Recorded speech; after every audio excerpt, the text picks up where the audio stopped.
Hello everyone and welcome. I am joined today by Syed Mohammed. Olá a todos e bem-vindos. Hoje estou acompanhado por Syed Marandi, professor, analista e também ex-conselheiro da equipe de negociação nuclear do Irã. Gostaria de discutir com você hoje o que está acontecendo no Iêmen. Como vemos agora, os Estados Unidos estão bombardeando o Iêmen e também vemos uma retórica muito agressiva e belicosa vinda de Trump, que no passado se apresentou como a pessoa que manteria a América fora dessas guerras naquela parte do mundo. No entanto, também vemos que o Iêmen está sob ataque estrangeiro desde 2015, liderado pelos Estados e pelos britânicos, mas também com vários vizinhos árabes.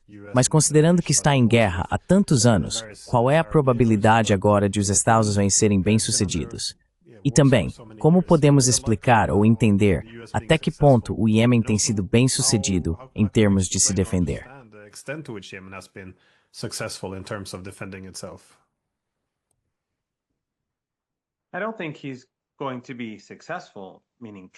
Eu não acho que ele vai ter sucesso, quero dizer, Trump.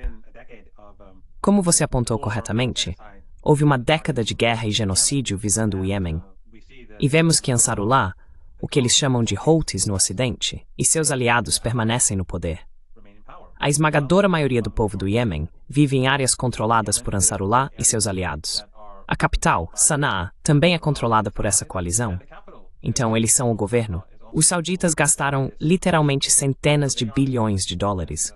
E eu imagino que os Emirados tenham gasto quase tanto, se não tanto, para derrubá-los, construindo exércitos de procuração, bombardeando-os dia e noite. E isso é, eu acho, uma questão chave.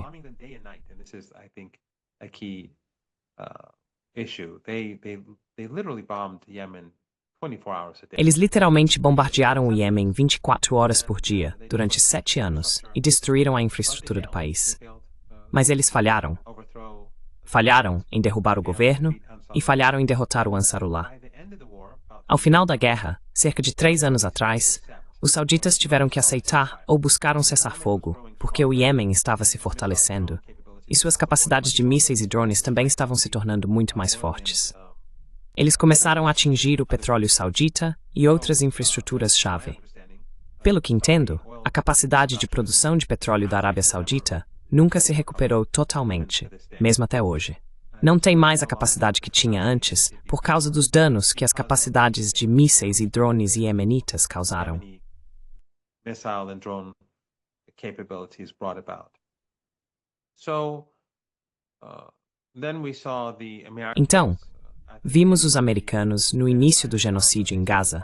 Eles começaram a bombardear o Iêmen, porque o Iêmen disse que iria bloquear o Mar Vermelho para o regime israelense até que o genocídio parasse. E a equipe de Biden decidiu destruir as capacidades do Iêmen e destruir o Ansarullah, semelhante ao que Trump está dizendo agora. Mas eles também falharam. Eles bombardearam o país por 1 ano e meio. E temos que ter em mente que, quando os sauditas estavam bombardeando, eles estavam gastando centenas de bilhões de dólares e estavam usando suas próprias bases aéreas. Então custaria menos para eles. E eles tinham muito mais dinheiro. E você tinha conselheiros americanos e especialmente britânicos. Havia armas chegando. Havia conselheiros chegando. Advisors coming in, Western military industries made... As indústrias militares ocidentais lucraram muito, literalmente, e sem sucesso. Então agora, depois que os sauditas com apoio ocidental falharam, depois que Biden falhou, agora Trump acha que vai ter sucesso. Eu não vejo isso acontecendo. Vai ser caro. Já vemos que os americanos foram forçados a mover seus navios navais para o norte do Mar Vermelho. Isso torna qualquer campanha de bombardeio mais cara e mais custosa.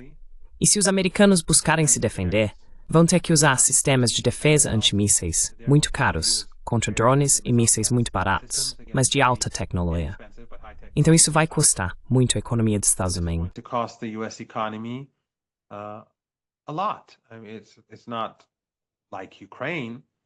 Quero dizer, não é como a Ucrânia, mas nas circunstâncias atuais, em que os Estados Unidos estão enfrentando muitos problemas econômicos, e enquanto vemos que a guerra na Ucrânia não está terminando tão facilmente quanto Trump esperava, acho que isso vai ser significativo. Mas mais importante, acho que o fato é que quando Trump falhar, ele será visto como incapaz, porque Biden nunca fez as declarações abertas de que ele vai dizer: este é o fim, e vamos acabar com eles. E você sabe, eles estão acabados. Eles foram muito agressivos. Tentaram derrotar as forças armadas iemenitas, mas não conseguiram abrir o Mar Vermelho.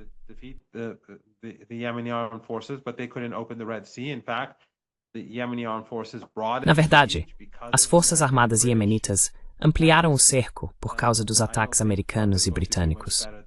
Não acho que Trump vá se sair muito melhor do que Biden, e acho que ele só vai enfrentar uma humilhação definitiva. Mas também, Trump destruiu aquele pouco de poder brando que ele ganhou para si mesmo quando se apresentou como um pacificador. Alguns de nossos amigos em comum, eu acho, não estavam dizendo que acreditavam nele, mas estavam esperando que talvez ele fosse diferente. Scott Ritter, por exemplo, estava esperando que isso fosse diferente. Eu entendo. Eu não achava que ele seria diferente, mas entendo por que ele pensaria assim, e por que ele esperaria, além da esperança, que talvez Trump se comportasse de maneira diferente.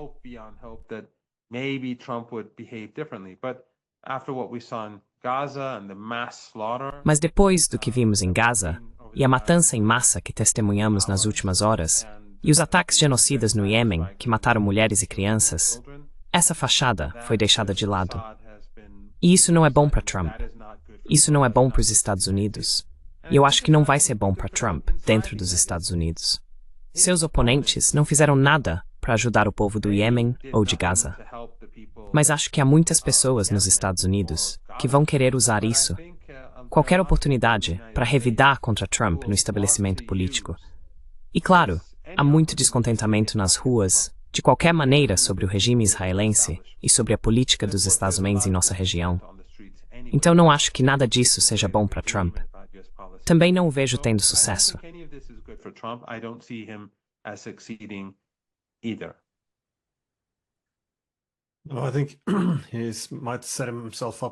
Acho que ele pode se colocar em uma armadilha retórica ao falar tão grandiosamente e depois deixar-se com muito poucas maneiras de se afastar disso.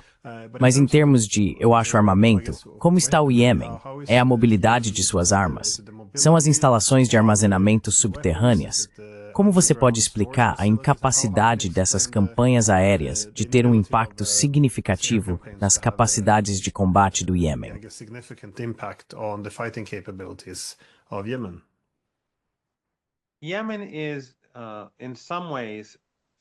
O Iêmen é, de certa forma, semelhante a Gaza, pois o Ansarullah controla o território.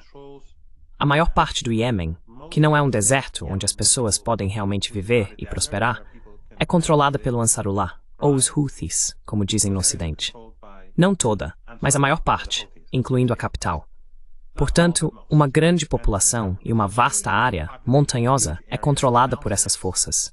Eles estão dizendo que estão impondo a Convenção do Genocídio. Estão bloqueando o Mar Vermelho para forçar o regime israelense a parar o genocídio. Em particular, eles queriam parar o cerco de fome, que começou há 16 ou 17 dias. É por isso que estamos onde estamos agora.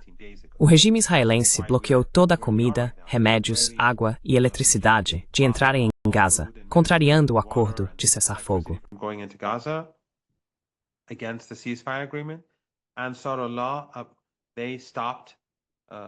E então, eles pararam de atacar navios que estavam indo para portos israelenses por causa do cessar-fogo. Depois, quando viram o cerco de fome implementado pelos israelenses, ameaçaram reiniciar os ataques. Quando os israelenses não interromperam o cerco, eles começaram essa nova fase de bloqueio de navios israelenses. Eles têm esse enorme território, é montanhoso. Mas também, eles têm lutado por 10 anos contra entidades com poderosas forças aéreas. Quero dizer, os sauditas têm uma enorme força aérea, os emiradenses, os americanos, é claro, e os britânicos, não realmente, mas são o ajudante dos americanos. O regime israelense também. Ao longo dos anos, eles construíram todas as suas instalações principais profundamente no subsolo.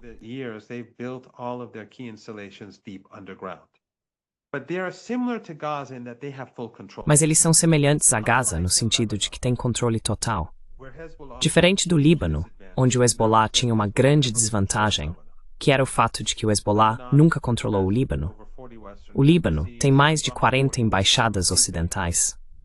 aproximadamente 40 embaixadas ocidentais, e você tem Japão e Coreia, e outras embaixadas que estão muito próximas do Ocidente. Todas essas são mais ou menos usadas pelos Estados Unidos para coletar inteligência, ou foram usadas nas últimas décadas para coletar inteligência. Você tem todas essas ONGs. Não acho que haja qualquer país no mundo que se compare ao Líbano quando se trata da quantidade de dinheiro gasto em ONGs em relação à população, mesmo na Ucrânia.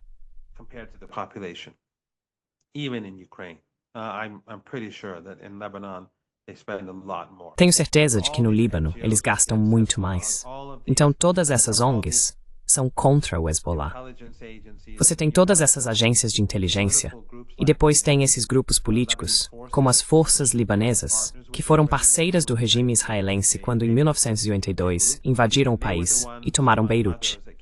Eles foram os responsáveis, entre outros, pelo massacre de Sabra e Shatila, onde 3.500 palestinos e xiitas libaneses foram massacrados em cerca de 36 horas em 1982. Então você tem esses grupos fascistas, alinhados com embaixadas ocidentais. Você tem todo esse dinheiro. Assim, o Hezbollah sempre foi vulnerável, porque o inimigo, os israelenses, sempre podia obter inteligência de dentro do Líbano com muita facilidade.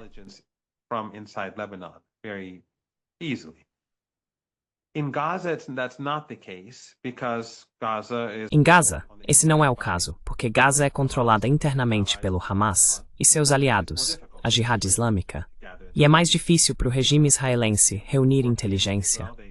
Pessoas que trabalham em Israel, ou que costumavam trabalhar em Israel, palestinos, alguns deles seriam forçados a espionar para os israelenses.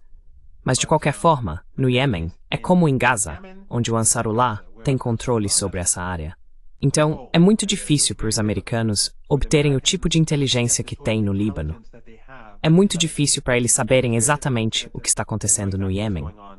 Então, eles têm todas as suas instalações principais profundamente subterrâneas. Eles têm controle sobre a área. O Ocidente não tem a capacidade de ter muitas pessoas no terreno reunindo inteligência, e eles se tornaram cada vez mais sofisticados.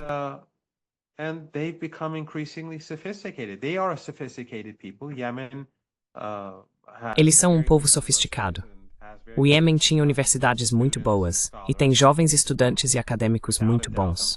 Estou absolutamente certo de que os iranianos lhes deram muita assistência e ajuda para avançar suas capacidades. Então, essa habilidade existia e os iranianos os ajudaram a se desenvolver mais. E por isso acho que é literalmente impossível para os americanos derrotarem o Iêmen, a menos que os americanos decidam invadir o país e coloquem, o quê? 1 milhão de pessoas, 700 mil pessoas para invadir o Iêmen. Não acho que isso seja possível para os Estados Unidos hoje em dia. Essa era acabou. Os Estados Unidos não têm esse tipo de dinheiro e também não têm a vontade política. Então, os americanos podem continuar bombardeando, mas os iemenitas sabem como usar iscas.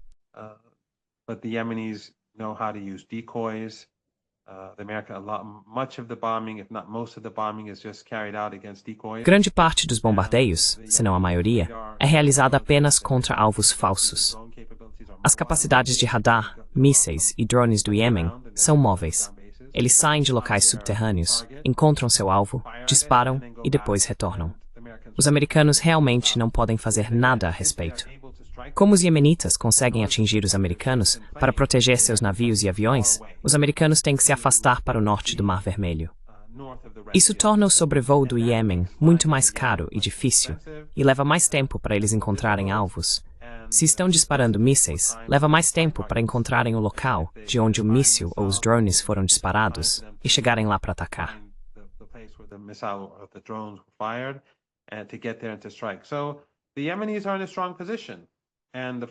Então, os iemenitas estão em uma posição forte. E claro, os americanos vão matar pessoas.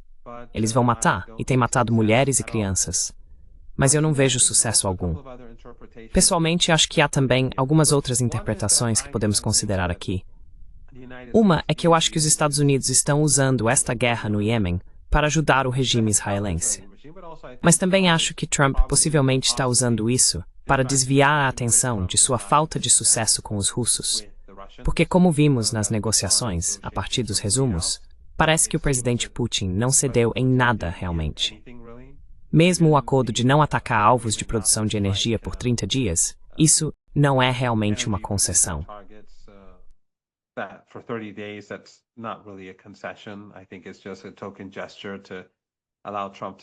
Acho que é apenas um gesto simbólico para permitir que Trump salve a face. Não que não haja uma chance de paz, mas acho que será em circunstâncias muito mais difíceis para Trump do que talvez ele esperasse. Acho que os russos vão conseguir mais ou menos o que querem.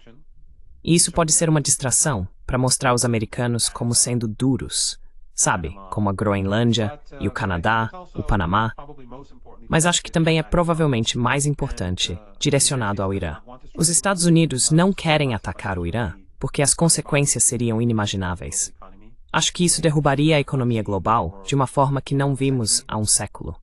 Mas ao atacar o Iêmen, os americanos podem aumentar as tensões e, esperançosamente, do ponto de vista deles, intimidar o Irã a recuar, o que não vai acontecer.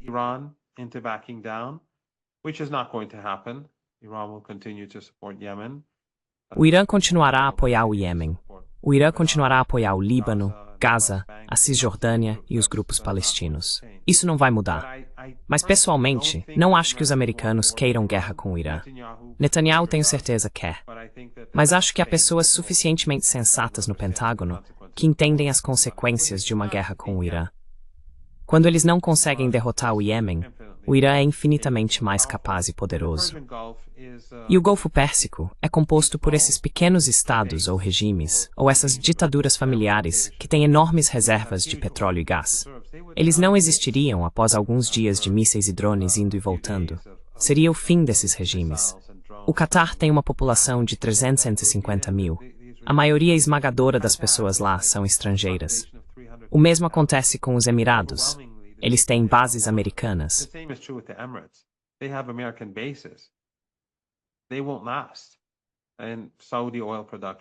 Eles não vão durar.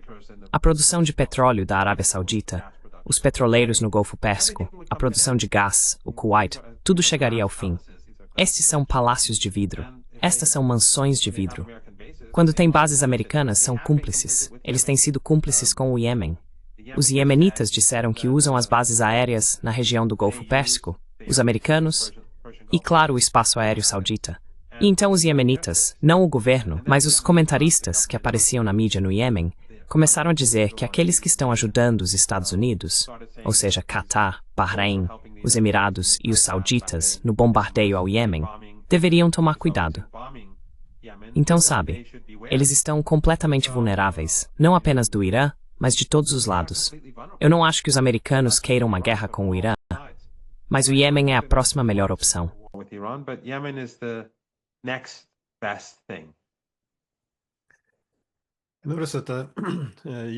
Percebi que o governo dos Estados Unidos, assim como a cobertura da mídia, continua se referindo ao Iêmen, simplesmente como Houthis ou terroristas ou procuradores do Irã. Então, como você está interpretando isso? Isso é apenas um esforço para retirar do Iêmen toda a sua autonomia? Ou como você está interpretando isso?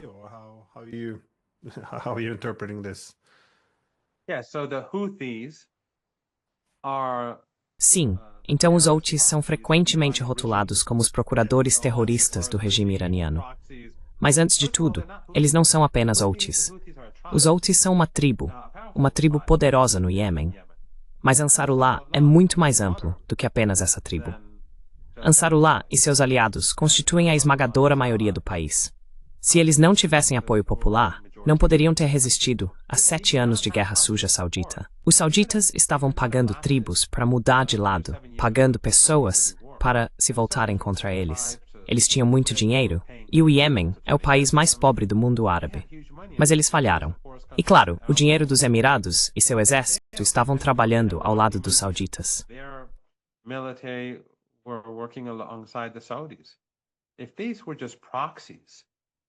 Se fossem apenas procuradores, eles não durariam, especialmente no momento em que o Irã estava sob máxima pressão. As sanções de máxima pressão sobre o Irã tinham como objetivo, em parte, segundo Trump e Obama antes dele, impedir que o Irã financiasse seus chamados procuradores. Bem, então o Irã estava sob máxima pressão. Os sauditas e os emiradenses, com total apoio ocidental, estavam atacando o país, mas falharam. Isso não é um procurador. Isso é um movimento popular. E assim eles têm agência. E você está absolutamente correto. Eles querem negar-lhes agência. Os iranianos não os comandam. Os iranianos não comandam o Hezbollah, ou o Hamas, ou a Jihad Islâmica, ou as forças de mobilização popular do Iraque. Eles são aliados. Eles têm visões de mundo semelhantes.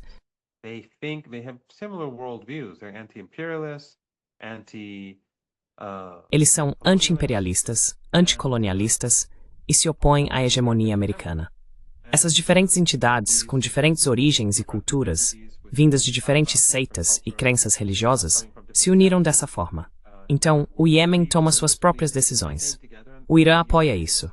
O Irã continuará a apoiar. Não há dúvida sobre isso. Mas os americanos e os europeus querem apresentar isso de uma maneira diferente porque isso os beneficia, ajuda na construção de narrativas. Mas o problema é que, como em muitas outras questões, e isso é algo em que você é especialista, quando eles enquadram as coisas, eles acreditam na própria propaganda.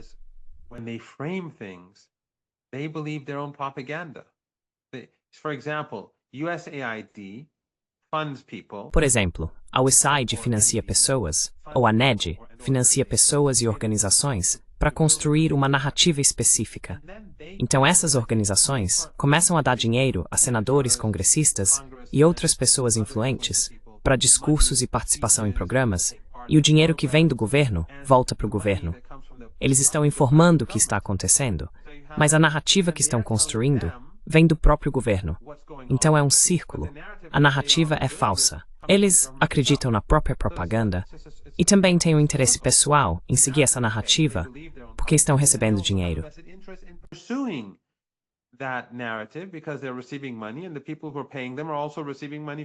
E as pessoas que estão pagando a eles também estão recebendo dinheiro dos grupos, das ONGs. Então você sabe, depois de um tempo, eles acreditam em sua propaganda, seja sobre Ucrânia, Líbano, Palestina, Iêmen ou Irã, realmente não faz diferença. É assim que o sistema funciona, ou pelo menos é assim que parte do sistema funciona. E então é útil para eles dizer que, bem, o Iêmen não tem agência. Eles não são legítimos, eles são apenas proxies.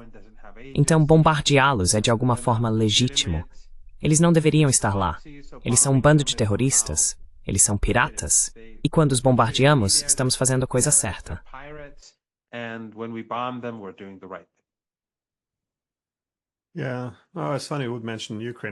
É engraçado você mencionar a Ucrânia nesse contexto, porque fizemos o mesmo com o povo em Donbass.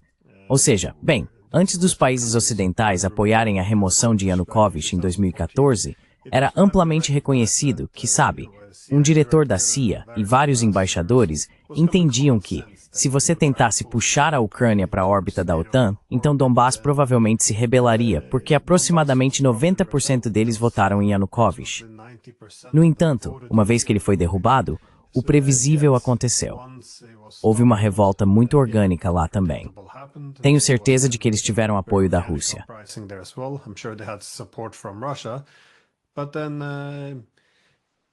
Mas então, sim, a narrativa imediata foi que não havia agência. Ninguém falava sobre os ucranianos, porque por que falar sobre as queixas legítimas das pessoas que tiveram seu governo democraticamente eleito removido e que começaram a banir sua língua e cultura? Então, quase da noite para o dia, todos se tornaram apenas procuradores da Rússia. Eles não tinham livre-arbítrio. Eram apenas instrumentos de poder, com Putin sentado no Kremlin, puxando as cordas e fazendo as coisas acontecerem. E como você disse, toda a mídia apenas alimentou isso. Todos os políticos repetiram isso. E quando você eventualmente vem e desafia essa narrativa, e até aponta para as evidências do que eles costumavam dizer antes de 2014, então é como, bem, isso é um pouco controverso porque há um consenso.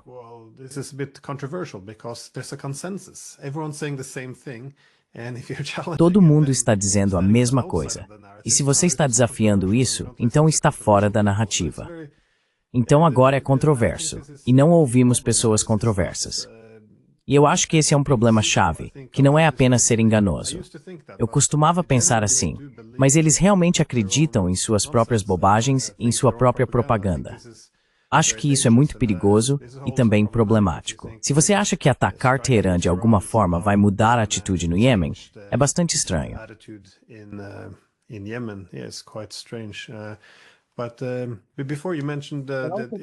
Mas antes de você mencionar, há outro bom exemplo sobre a Ucrânia para adicionar a isso. E esse é que após o golpe, por pelo menos 3 ou 4 anos, você veria casos regulares, onde a mídia ocidental dizia que a Ucrânia tinha um problema nazista, ou um problema neonazista. O batalhão Azov, às vezes era mencionado em artigos no Ocidente. Mas então, depois que a guerra começou, isso mudou completamente. A guerra foi não provocada, e não se falava mais de qualquer problema nazista na Ucrânia.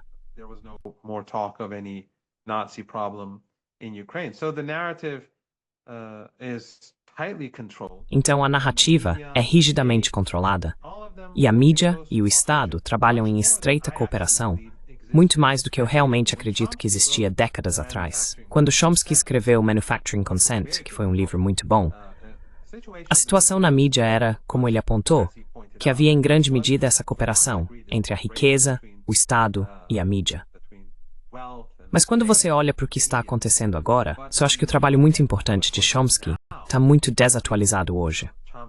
Chomsky's very important work is very outdated today. It's much worse. Não, a parte mais interessante é o financiamento de tudo isso. A USAID e essas outras instituições veem o quão profundamente envolvidas elas realmente estavam na criação dessas narrativas falsas.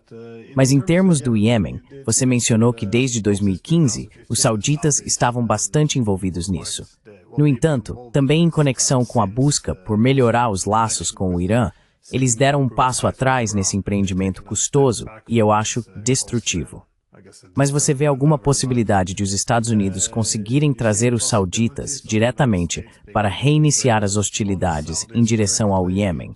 Ou você acha que isso é improvável?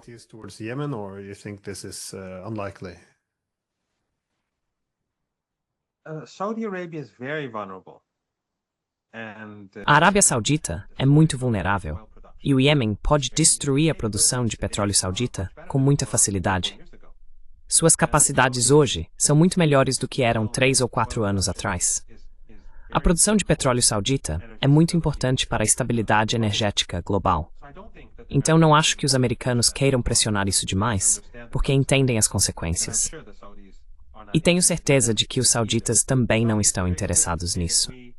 Os sauditas foram muito rápidos em dizer que não, acho que disseram que, mas eles usaram o espaço aéreo saudita.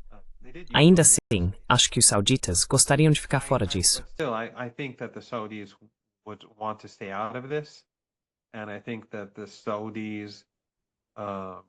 E eu acho que os sauditas são tão vulneráveis que os americanos provavelmente, pelo menos as pessoas sãs em Washington, sinistras, mas sãs, provavelmente não gostariam que os sauditas se envolvessem militarmente. Ou pelo menos não muito. Novamente, não acredito que os Estados Unidos, aquelas pessoas no Pentágono que conhecem a realidade, queiram uma guerra com o Irã, e não acho que o mesmo tipo de pessoas gostaria que os sauditas se envolvessem no Iêmen de forma significativa. Seria devastador, pois o Iêmen teria uma desculpa para destruir as instalações de petróleo sauditas, e isso significaria uma depressão econômica global.